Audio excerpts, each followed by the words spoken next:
Assalamualaikum warahmatullahi wabarakatuh. Alhamdulillahirabbil alamin. Wassalatu wassalamu ala asrofil anbiya'i wal mursalin wa ala alihi washabihi jama'in amma ba'du.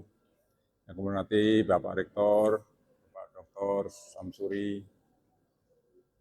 Pakai Ahmad ya? Depannya pakai Ahmad atau Muhammad.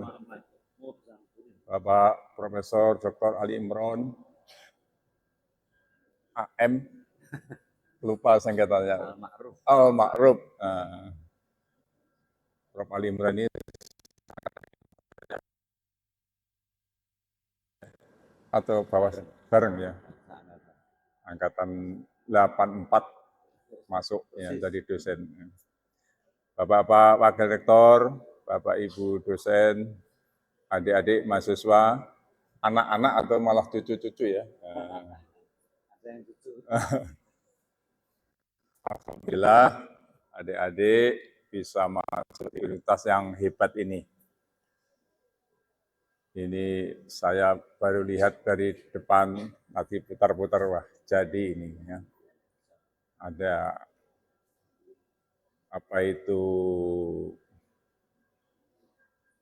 aura atau apa ya, aura ya, wah, auranya itu akan jadi. Karena tugas saya ini keliling di perguruan tinggi Muhammadiyah. Nah, ini selintas saya lihat ini akan jadi. Adik-adik, Bapak Ibu semuanya, saya sebetulnya kurang mepet. Saya sebetulnya belajarnya ekonomi pembangunan. Ekonomi pembangunan, kemudian sejak tahun pada waktu Bank Syariah berdiri itu kok tertarik belajar juga ekonomi Islam. Ikut-ikut membaca ekonomi Islam, kemudian aktif di masyarakat ekonomi syariah, MES, bahkan jadi ketua MES. Jadi Pak Rektor, saya ini pernah jadi ketua 3, ada ketua ISEI, ketua ITSMI, ketua MES itu, tiga-tiganya itu dalam waktu yang bersamaan.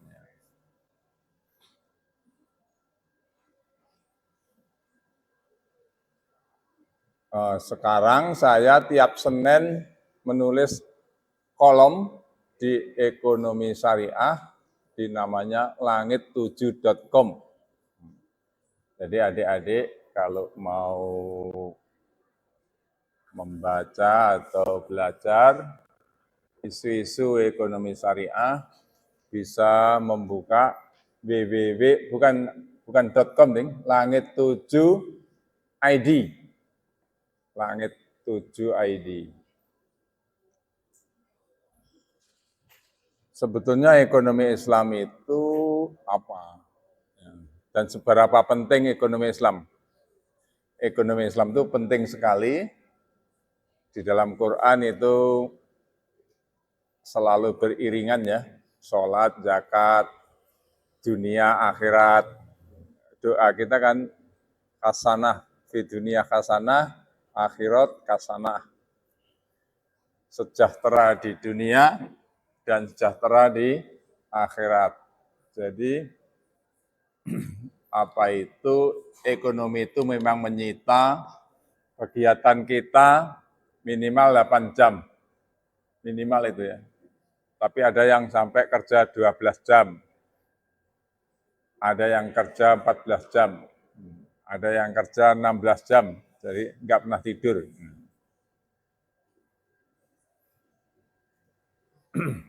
Jadi ekonomi menyita waktu kita yang banyak, maka dari itu pelajaran-pelajaran mengenai ekonomi, nasihat-nasihat mengenai ekonomi dalam Quran itu bertebaran. Ya, dan selalu beriringan. Di dalam surat Jum'ah itu, Fa'idha qudiyati sholatu fantasiru fil ardi. Wabtaghu min fadlillah. Kalau kamu sudah selesai sholat Jumat, sebetulnya sholat apapun ya, segera bertebaranlah di muka bumi, mencari rezeki Allah, karunia Allah. Tapi ingat ya, harus tetap mengingat Allah. Maksudnya cari yang halal, jangan asal dapat. Jangan asal dapat. Nah, kita akan, sebetulnya ekonomi Islam itu paradigmanya apa? Paradigmanya itu adalah kalau di dalam bacaan atau kegiatan aktivis itu sebetulnya ngerempet-rempet ke kiri-kirian ya. Bukan kiri dalam arti ashabul yamin, ashabul simah. Kiri yang kalau dalam Quran yang catatannya tangan kiri, itu kiri dalam hal ini adalah agak sosialis. Kanan itu liberalis, kiri ini agak sosialis. Jadi ekonomi Islam itu banyak sekali atau ideologinya itu adalah pemerataan. Di dalam surat Al-Hasyr ayat 7 yang sering dibaca atau dijadikan pedoman oleh para ekonom Islam. A'udzubillahi minasyaitonirrajim.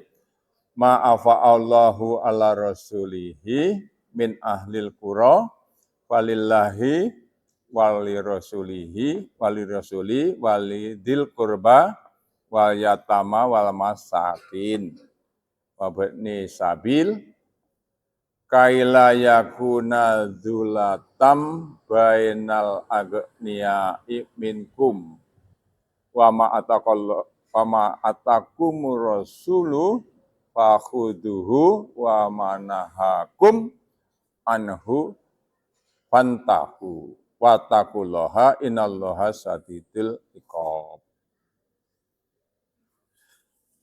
Ini ceritanya sebetulnya mengenai harta rampasan perang, fa'i.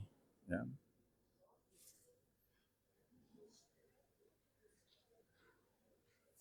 Fa'i itu apa? Yaitu harta-harta yang diperoleh tanpa perang. Mungkin kalau sekarang menang pemilu gitu loh. Menang pemilu kok anggarannya masih. Ini iso dinggo apa ora ya? Bisa dipakai enggak? Ya bisa. Yang ganti kan hanya kalau enggak bisa dipakai apa dibawa yang menang, yang diganti kan enggak kan? Jadi untuk apa? Untuk apa APBN itu? Gini tuh ya. Kalau kamu itu jadi bupati, kalau kamu itu jadi gubernur, kalau kamu itu jadi kepala negara, mengurus negara, apapun levelnya, mungkin dari kelurahan, kecamatannya, maka harta-harta itu ya milik Allah dan Rasul-Nya. Allah untuk apa ya? Kan Allah tidak mengendaki harta ya. Nanti perinciannya itu ternyata adalah untuk tadi yang disebut tadi, anak-anak yatim, kerabat Rasul ya, kerabat Rasul mendapat juga istri-istri Nabi, tapi tidak banyak. Nanti dalam sejarah istri-istri Nabi itu diberi pensiun ya, pada zaman Abu Bakar sudah ada, tapi mulai ditetapkan oleh Umar, keluarkan SK ya. Ini pensiun istri Nabi sekian dinar. Ya. Untuk anak-anak yatim, orang-orang miskin, dan orang-orang yang dalam perjalanan, termasuk mahasiswa, KIP ya, itu masuk dalam Ibnu Sabil ini ya. Agar harta itu jangan hanya beredar di antara orang-orang kaya saja di antara kamu. Jadi kalau adik-adik itu mendapat fa'i, tiba-tiba kok jadi bupati, tiap tahun turun, Karanganyar berapa ya? Berapa triliun? Ada 2 triliun enggak? 2 lebih triliun. Nek dikeke umuka kiper bendera. Rasa kakek 100 miliar aja. Jadi kalau kita itu mewarisi suatu APBN atau APBD 2,5 triliun, untuk apa itu? Misinya itu apa? Ideologinya itu apa? Membebaskan apa? Anak yatim, orang miskin, pelajar-pelajar. Seneng nggak kamu? Seneng nggak kamu kalau dibayar oleh pemerintah SPP-mu kamu? Walaupun SPP-nya sudah murah ya. Murah Pak Rektor? Murah sekali. Pinten Pak Rektor? 4.500.000. 450 per bulan lah, kayak SMA ya. Cucu saya di Al-Abidin 1,5 ya Pak Rektor, SD nih. Uang masuknya banyak. Jadi semangatnya itu adalah kepada anak yatim, orang miskin, ibnu sabil, para periset-periset. Yang disebut di sini 3 ya, tapi nanti diperluas menjadi 8. Tapi 3 ini berarti utama. Karena apa? Pada waktu membicarakan harta FAI, APBN, itu kok 3 itu. Memang paling cocok. Kalau perang kan belum tentu tiap tahun ada perang, ya kan? Jadi adik-adik, siapa tahu loh ya, salah satu dari kamu atau salah 2, salah 3, nanti jadi bupati di mana, jadi gubernur di mana, pegang jadi DPR. Masuk aja di DPR yang laki-laki itu ya. Walaupun PDI, masuki aja. PDI itu paling jauh jaraknya dengan umat Islam. Masuki aja. Ya, supaya ada warna Islam. Semua partai itu Islamnya sudah lumayan. Walaupun tidak partai Islam, misalnya Golkar, ayah saya dulu PNI, tapi begitu Golkar dipaksa jadi Golkar, jadi malah terjadi pada waktu itu Islamisasi. Jadi ideologi daripada ekonomi Islam atau paradigma ekonomi Islam itu sosialis ya, memikirkan tadi. Ekonomi itu, adik-adik, ada 2 jalan ekonomi, mengembangkan ekonomi itu. 1 melalui pasar. Pasar itu maksudnya bukan kok pasar Karanganyar ya, maksudnya adalah swasta. Pasar itu maksudnya mekanisme swasta. Mekanisme itu ada 2 aja, mekanisme pasar atau swasta atau mekanisme pemerintah. Hanya ada 2. Ya. Kalau Amerika itu mekanisme pasarnya katakanlah 80%, mekanisme negaranya 20%. Kalau Cina sebelum reformasi, sebelum tahun 70, mekanisme ekonomi negaranya 80%, mekanisme swastanya 20%. Tapi Cina sejak tahun 73, setelah mekanisme negara kok ini kurang berkembang. Mekanisme swastanya dibuka, ya, diadakan reformasi dari pertanian. Sekarang mekanisme swastanya mungkin 60%. Nanti kalau habis waktu, tolong diberi kode ya. Biasanya dosennya belandang. Ya. Nek ngrungok kira betah, nek ngomong betah. Ciri-ciri dosen. Jadi Cina itu dulu 80 negara, pemerintah, 20 pasar atau swasta. Terus sejak tahun 70 dibalik. Pemerintah tinggal 30, 70 swasta, maju sekali. Cina itu maju sekali. Saya ke Cina sudah 2 kali. Yang pertama mau kerjasama perakitan mobil dengan Pak Dahlan, dengan Pak Dai. Proposalnya sudah dibuat. Nah, tapi istilahnya kurang darah untuk mengambil. Tapi waktu itu mobil Cina belum listrik seperti sekarang. Sekarang saya jadi ketua majelis, ada MOU lagi dengan Wuling. boleh merakit mobil listrik. Kalau di sini ada teknik mesin. Jadi IT ada IT. Ya. Boleh. Nek duwe medal Pak Rektor, matur Pak Bupati. Modalnya hanya 20 miliar anunya itu. Untuk alat merakitnya itu. Sama tes rem, tes hujan, tes apa ya. Sebelum dilepas tuh tes-tesnya itu. Dirakit terus dites. Yang kecil 20 miliar nanti jadi pusatnya Muhammadiyah. Ya. Kemarin rencananya Buling dirubah jadi Muling, Muhammadiyah Ling. Dipelesetkan. B jadi M. MIM. Oke, jadi ternyata setelah menganut pasar, Cina itu maju pesat.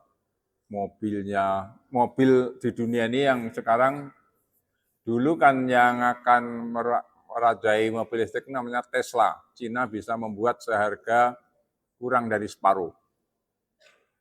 Terakhir kami dengan para rektor pergi ke Cina, membeli LCD Smart TV itu. Dulu pemerintah membagikan Smart TV itu satu kelas 500 juta, tapi ada laptopnya ada. Di Cina itu harganya sampai sini 38. Jauh banget. Ya, jauh sekali. Pak Rektor nanti sini juga perlu kelas-kelasnya di UMS sudah banyak ya. Itu memang bisa interaktif ya, langsung cari Google, langsung nulis, langsung kayak iPad lah, iPad besar lah itu. Untuk belajar lebih efektif. Jadi ekonomi Cina melejit terus. Dulu ekonomi itu tertinggi itu Amerika, Jerman, Jepang. Sekarang nomor 1 sudah Cina. Baru 2-3 tahun ini Cina lab Amerika. Jadi kamu menyaksikan apa itu Cina kali sekarang mulai terpuruk, kalahkan dengan Cina, perang dengan Iran juga nggak bisa mengalahkan Iran, bingung Amerika, dikira kalau Khamenei meninggal, rakyat akan mengambil alih, ternyata rakyat tidak mengambil alih, bingung sendiri, mau lanjut bagaimana, lanjut bagaimana. Oke. Jadi yang memajukan ekonomi itu ternyata kalau memberi kesempatan yang besar kepada swasta. Sudah dibuktikan oleh Cina. Tetapi apakah Islam juga mekanisme negara? Juga tidak, juga dua-duanya. Di dalam Islam itu dua-duanya.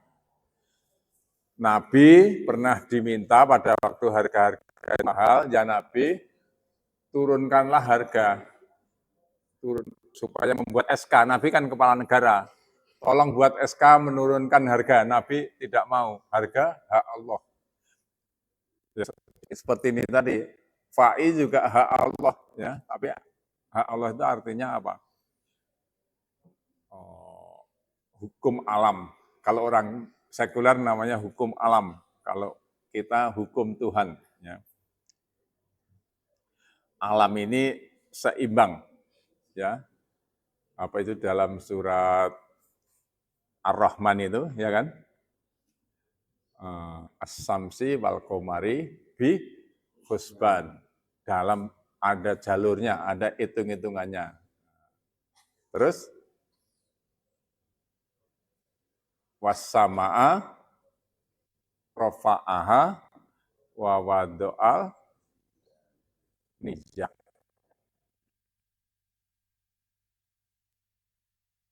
Nijam Pak Dirjen. Mizan. Langit ditinggikan dan diletakkan keseimbangan. Ya. Ala tatgau fi mizan. Janganlah kamu merusak keseimbangan itu. Jadi keseimbangan itu apa? Alam itu ternyata keseimbangan. Orang itu yang disebut sehat kok tensinya 120, kok ya cocok. Nek 150 kok ngeliyeng. Nah, memang kayak terukur. Padahal orangnya beda-beda. Jutaan, miliaran orang. Kok ya cocok. Kalau dilampaui, terlalu banyak makan garam plus ayam, plus sate kambing tiap hari. Jadi garam plusnya ini yang bahaya ya. Melampaui keseimbangan. Jadi yang baik itu apa? Ya MBG itu. Apa itu katanya MBG itu? Buahnya ada, ya kan? Sayurnya ada, dagingnya kecil, nah, karena anggarannya cuma 14.000 dipotong 3.000. Tinggal dagingnya ada yang kecil, yang banyak tepungnya, ya tidak apa-apa. Daripada nggak ada, ya kan?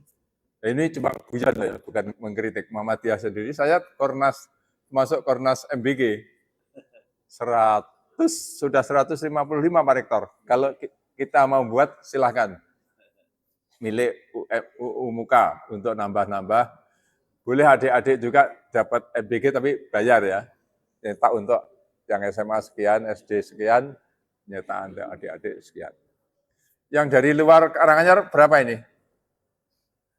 Yang dari luar kota berapa ini? Tunjuk tangan. Wah, kok cuma satu? Tunjuk jari. Yang luar kota. Wah. Luar kota. Wah. Banyak juga. Ya.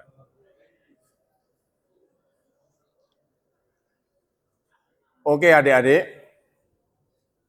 Jadi untuk memajukan itu harga, mekanisme harga. Nabi pun tidak mau menghalangi mekanisme harga, keseimbangan tadi.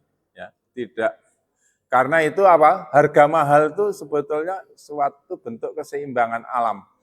Mengapa harga mahal? Mungkin pada waktu itu panennya itu dimakan renget. Dimakan apa itu namanya? Wereng. Sehingga nggak ada barang. Kalau nggak ada barang harganya murah, nanti diborong orang. Supaya dimahalkan, supaya apa? Yang semula beli 10 kilo, hanya beli 8 kilo atau 7 kilo, sehingga barangnya sisa 3 kilo bisa dibeli yang lain.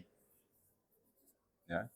Jadi, harga mahal itu berarti apa? Supaya merata juga. Kalau harganya murah, orang sembarangan, ya makan nggak habis, dibuang-buang. Nah, tapi kalau harganya mahal, ibu-ibu akan, wah ini harganya mahal. Masaknya yang semula 1 kilo, sekarang 7 on saja. Ya.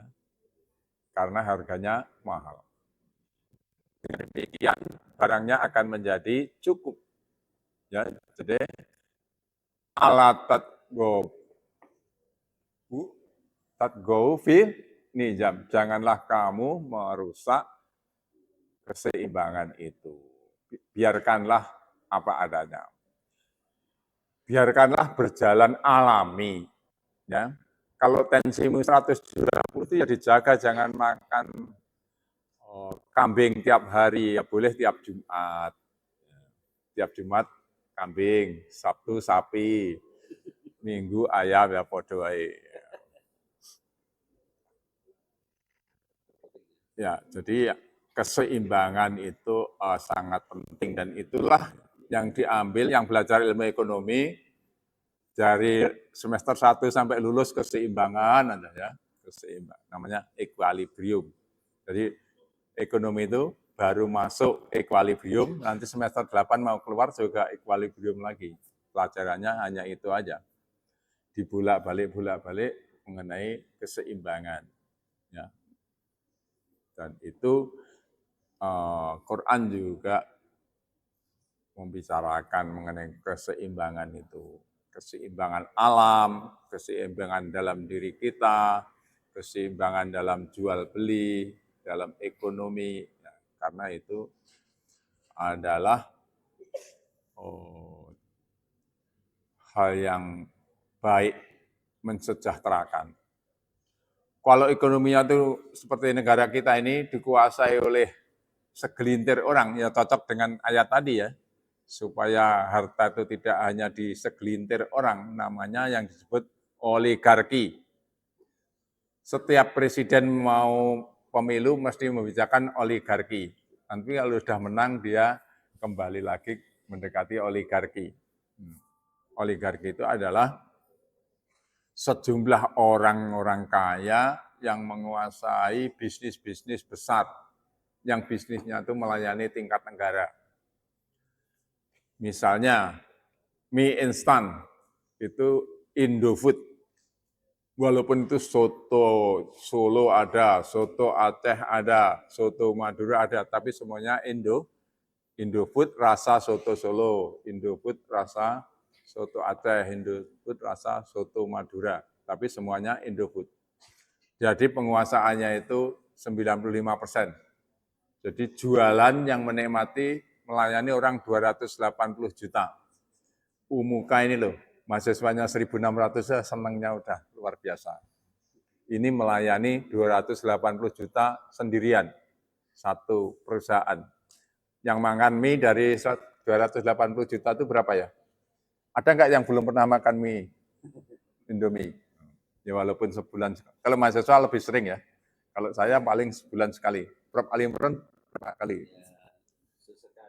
Sesekali. Jangan banyak-banyak, enggak baik di usus ya. Yang sehat itu adalah kalau ini dilarang melayani seluruh negara itu, akibatnya apa? Kabupaten-kabupaten akan muncul pengusaha-pengusaha mie. Kalau hanya melayani kabupaten, pagi dibuat, siang dimasak, nggak perlu pengawet, nggak perlu pewarna. Lebih sehat nggak? Lebih sehat. Jadi keadilan, keseimbangan itu menyehatkan. Tapi kalau dipusatkan di satu, terpaksa pakai pengawet, karena minyak dikeringkan, untuk jangka panjang harus diberi obat-obatan. Itu di Taiwan dilarang. Karena isinya itu mengandung hal-hal yang enggak baik. Saya makan mie instan itu kalau pergi aja.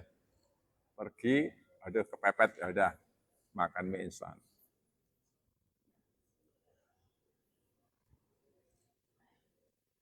Akibat lainnya akan timbul pengusaha-pengusaha di kabupaten-kabupaten. Kabupaten Karanganyar ini penduduknya hampir 2 juta kan.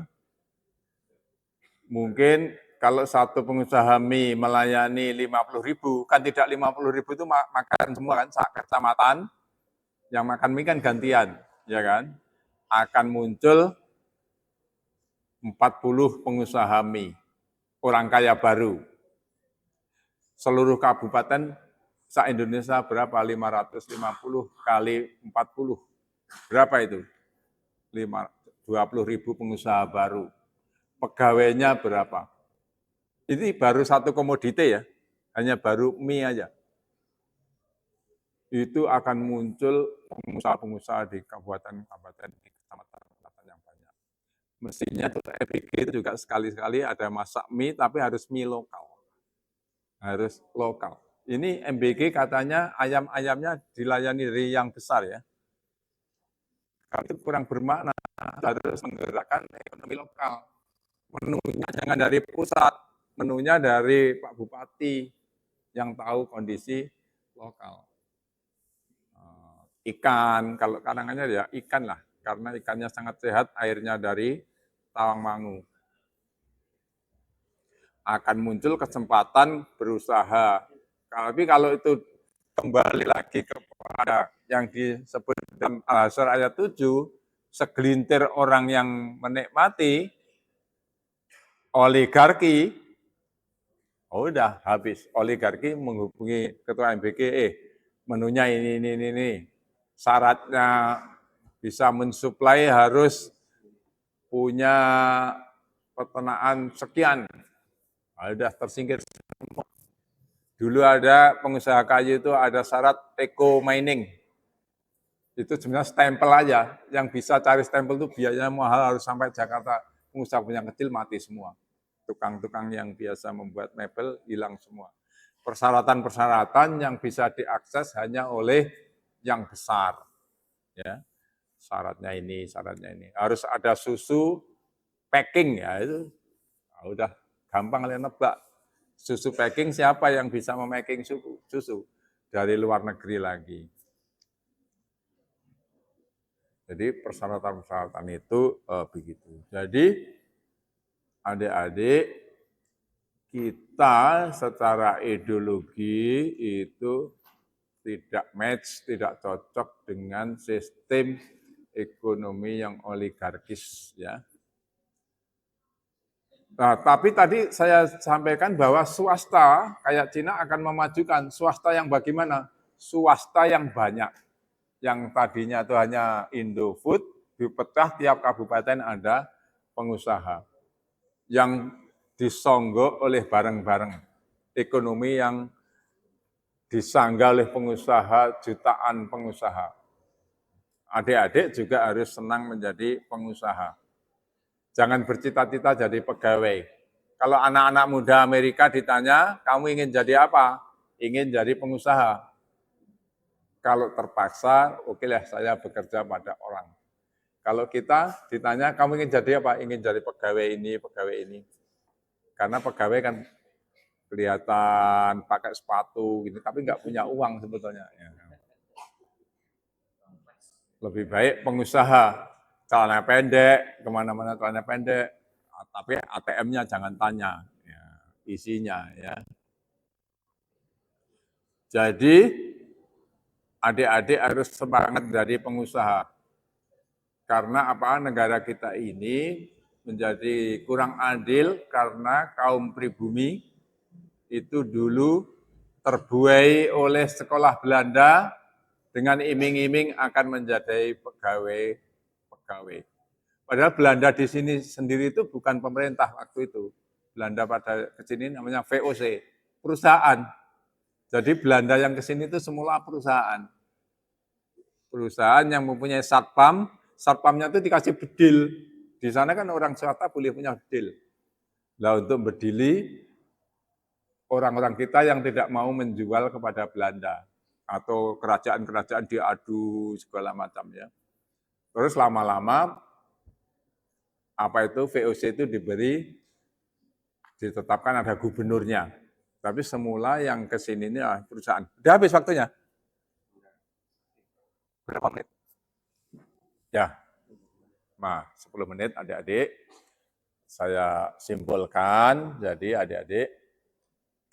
adik-adik supaya gemar atau mempunyai cita-cita berusaha atau profesional, di sini FKIP ada? Beberapa prodi, misalnya contoh ya FKIP. Jangan terpaku jadi guru di sekolah. Dirikanlah, namanya kalau di mana itu independent school, bayarannya mahal banget, 3 juta. Muridmu cukup 10 ya, mendirikan independent school 3 juta, 10 cukup enggak? Sebulan 30 juta. Nanti ujiannya bagaimana? Ujiannya namanya Dirjen Kesetaraan. Itu sebenarnya paket itu loh, paket A, paket B. Jadi artis-artis itu anaknya paket aja. Karena paket itu juga diakui. Cuma namanya kok ya paket loh. Paket A kurang menarik loh, Bu. Apa itu loh ya. Supaya hebat itu loh ya. Namanya itu diusulkan ke Pak Menteri apalah. Ya. Jangan paket. Paket itu kejar paket. C ya. Kayak barang aja paket.